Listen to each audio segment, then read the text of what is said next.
ఆ రోజు పవన్ కళ్యాణ్ కేవలం ఆయన సినిమాలను టార్గెట్ చేయడం కోసం మాత్రమే, ఆయన దెబ్బ కొట్టడం కోసం మాత్రమే సినిమా టికెట్ల ధరలను తగ్గిస్తున్నారని చెప్పేసి ఆ రోజు ఆరోపించారు.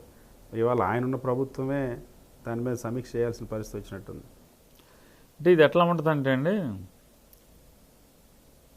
నీడను చూసి కూడా భయపడతాడు పవన్ కళ్యాణ్ గారు. తన నీడే, వేరే వాడి నీడ కాదు.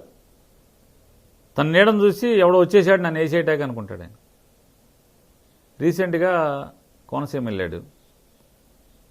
కోనసీమలో ఒక అతను కంటిన్యూస్గా ఆయన కంట్లో కనపడుతున్నాడంట. అతనే ఫాలో అవుతున్నాడంట. వెంటనే ఎస్పీ గారు అతన్ని ఎత్తుకెళ్ళిపోయారు. ఏంటంటే జనసేన వాళ్ళు కంప్లైంట్ చేశారు. పవన్ కళ్యాణ్ గారి పార్టీ వాళ్ళు కంప్లైంట్ చేశారు హెడ్ ఆఫీస్ నుంచి. ఫోటో ఒకటి పెట్టి పలానోడు మమ్మల్ని వేసేటాకు వచ్చినట్టున్నాడు పవన్ కళ్యాణ్ గారిని, చూసుకోండి ఒకసారి చూడండి, చెక్ చేయండి అంటే ఆయన పోలీసులు వెళ్ళి పట్టుకుని ఎత్తుకొచ్చేశారు. ఏంట్రా బాబు అంటే ఆడు మామూలు జనసేన కార్యకర్తాడు, పవన్ కళ్యాణ్ పిచ్చోడు అంటే వీళ్ళ కంగారు చూడండి. అంటే వాళ్ళ కార్యకర్తే వాళ్ళకి తెలీదు.